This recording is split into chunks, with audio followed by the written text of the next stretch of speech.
যত রকমের মাছের রেসিপি খেয়েছেন তার মধ্যে আরও একটি সেরা হচ্ছে এই ইলিশ মাছের নতুন রেসিপি।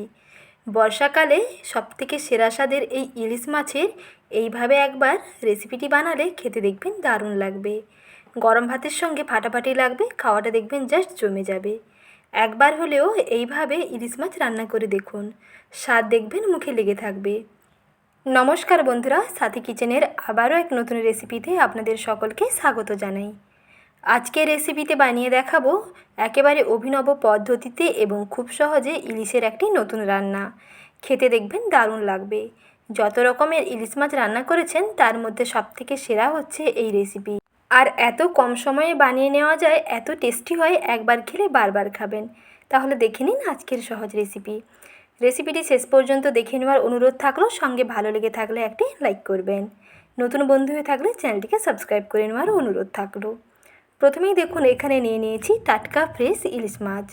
প্রথমে ইলিশ মাছগুলোকে কেটে ধুয়ে পরিষ্কার করে নিন। তারপরে এর মধ্যে পরিমাণ মতো নুনটা মাখিয়ে নিতে হবে। এর মধ্যে আমি হাফ চামচ নুন দিয়ে দিচ্ছি।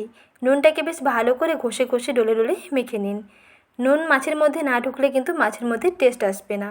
তাই নুনটাকে ভালো করে মাখিয়ে প্রায় 15 থেকে 20 মিনিট পর্যন্ত রেখে দিন।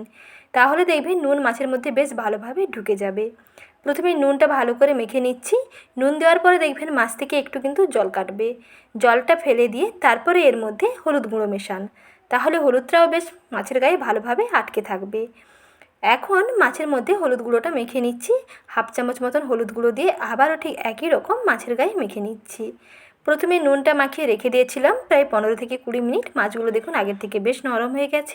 তারপরে মাছ থেকে যে এক্সট্রা জলটা রিলিজ করবে সেই জলটা ফেলে দিয়ে তারপরে হলুদ গুঁড়োটা মিশিয়ে নিন। তাহলে মাছের কালারটা কিন্তু দুর্দান্ত হয়। এখন আবার দেখুন হলুদ গুঁড়োটা মিশিয়ে নিয়েছি, কালারটাও বেশ দুর্দান্ত হয়েছে। এখন মাছগুলোকে ভেজে নেব। মাছগুলোকে ভাজার জাস্ট একটু আগেই হলুদ গুঁড়োটা মিশিয়ে নিতে হবে। আর এদিকে মশলার জন্য নিয়ে নিয়েছি 2 চামচ হলুদ সর্ষে, আর নিয়েছি 3টে কাঁচা লঙ্কা, আর নিয়েছি 2 চামচ পোস্ত। 2 চামচ পোস্ত এবং 2 চামচ সর্ষে এবং কাঁচা লঙ্কা একসঙ্গে বেটে নিতে হবে। এটা শিলনোড়ায় বেটে নেবেন, তাহলে কিন্তু তেতো হবে না।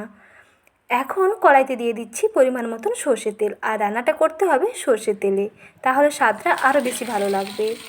সর্ষের তেলটাকে বেশ ভালো করে গরম করে নিয়ে তারপরে মাছগুলোকে ভেজে নিচ্ছি। ইলিশ মাছ ভাজতে বেশি সময় লাগে না, কম সময়ের মধ্যে বেশ সুন্দরভাবে ভাজা হয়ে যায়। আর বেশি ভাজলেও কিন্তু টেস্ট থাকে না, মাছটা শক্ত হয়ে যায়। যেহেতু এটা খুবই নরম মাছ, তাই তেলটাকে প্রথমে বেশ ভালো করে গরম করে মাছটা দেওয়ার সঙ্গে সঙ্গেই দেখবেন বেশ সুন্দরভাবে তেল থেকে ছেড়ে যাবে। তারপরে এপিট ওপিট উল্টে পাল্টে জাস্ট 1 থেকে 2 মিনিট সময় লাগবে। 2 মিনিটের মধ্যেই দেখবেন মাছ ভাজা কমপ্লিট। এর থেকে মাছটাকে দেখুন আর বেশি কিন্তু ভাজবে না। এখন মাছগুলোকে তেল থেকে তুলে নিচ্ছি। মাছটা এইরকম একটু হালকা করে ভাজতে হবে, তাহলে এই রান্নার টেস্টটা দুর্দান্ত লাগবে। এখন ওই তেলের মধ্যে দিয়ে দিচ্ছি গোটা জিরে এবং চেরা কাঁচা লঙ্কা ফোড়ন। ফোড়নটা একটু ভেজে নিয়ে তারপরে দিয়ে দিচ্ছি গুঁড়ো মশলা। গুঁড়ো মশলার জন্য এখানে কী কী নিয়েছি দেখিয়ে দিচ্ছি দেখুন। হলুদ গুঁড়ো, লঙ্কার গুঁড়ো, ভাজা জিরের গুঁড়ো, আর পরিমাণ মতো লবণ। স্বাদ মতো লবণ দিয়ে ভালো করে শুকনো মশলাটাকে কষিয়ে নেব, তবে তার আগে অল্প একটু জল দিয়ে দিতে হবে। এই শুকনো মশলাগুলো যাতে তেলে না পুড়ে যায় তার জন্য একটু জল দিয়ে কষিয়ে নেবেন, তাহলে দেখবেন মশলাটা বেশ সুন্দর কষানো হয়ে যাবে। যখন দেখবেন এইরকম বেশ তেলটা ছেড়ে আসছে, তারপরে এর মধ্যে ইলিশ মাছটাকে দিয়ে আরও 1 মিনিট মতন একটু কষিয়ে নিন। মশলাটা মোটামুটি কষানো হয়ে গেছে। মশলা থেকে তেলটা যখন এইরকম ছেড়ে আসবে তখন এর মধ্যে ইলিশ মাছগুলোকে দিয়ে একটু ওপর নিচে উল্টে পাল্টে নিন, তাহলে মশলাটা দেখবেন মাছগুলোর গায়ে বেশ ভালোভাবে ঢুকে যাবে। তারপরে এর মধ্যে সর্ষে, পোস্ত, কাঁচা লঙ্কা যে বেটে নিয়েছিলাম সেই পেস্ট দিয়ে দিচ্ছি, আর অল্প জলও দিয়ে দিচ্ছি। বাটিটা ধুয়ে অল্প জল দিয়ে দিচ্ছি, কিছুক্ষণ পর্যন্ত কষিয়ে নেব। আর তারপরে কিছুক্ষণ কষিয়ে নিয়ে তারপরে গ্রেভির জন্য জলটা অ্যাড করে দেব। এটা কিন্তু একেবারে মাখো মাখো হবে, একটু কম জল দিতে হবে, বেশি কিন্তু ঝোল রাখলে হবে না। তাই জলটা দেখুন এই মতো দিয়ে দিয়েছি।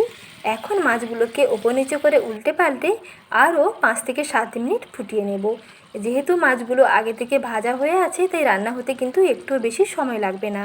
এই গ্রেভির মধ্যে মাছগুলোকে ফোটাতে হবে প্রায় 10 থেকে 12 মিনিট। সব নিয়ে প্রায় 12 মিনিটের মধ্যেই দেখবেন রান্না একেবারে কমপ্লিট। চুলার আঁচটা একেবারে মাঝারি থেকে কমের মধ্যে রেখে কিছুক্ষণ রান্না করে নেওয়ার পরে দেখুন কত সুন্দরভাবে তেলটা কেটে গেছে আর গ্রেভিটা অনেক মাখো মাখো হয়ে গেছে। এখন রান্নাটা একেবারে কমপ্লিট, একটি প্লেটে সার্ভ করে নিচ্ছি। গরম ভাতের সঙ্গে একবার হলেও ইলিশ মাছের এই সহজ রেসিপিটি বানিয়ে দেখতে পারেন, খেতে দেখবেন দারুণ লাগবে। গরম ভাতের সঙ্গে ফাটাফাটি লাগবে। ভাত একটু বেশি খেতে চাইবেন যদি ইলিশের এই নতুন রেসিপিটি থাকে। সহজেও বানিয়ে নেওয়া যায় আর খেতেও দুর্দান্ত হয়। রেসিপিটি ভালো লাগলে লাইক, শেয়ার এবং সাবস্ক্রাইব করবেন। আজ এই পর্যন্ত, আবার শীঘ্রই হাজির হচ্ছি নতুন রেসিপি নিয়ে। ভালো থাকবেন, ধন্যবাদ।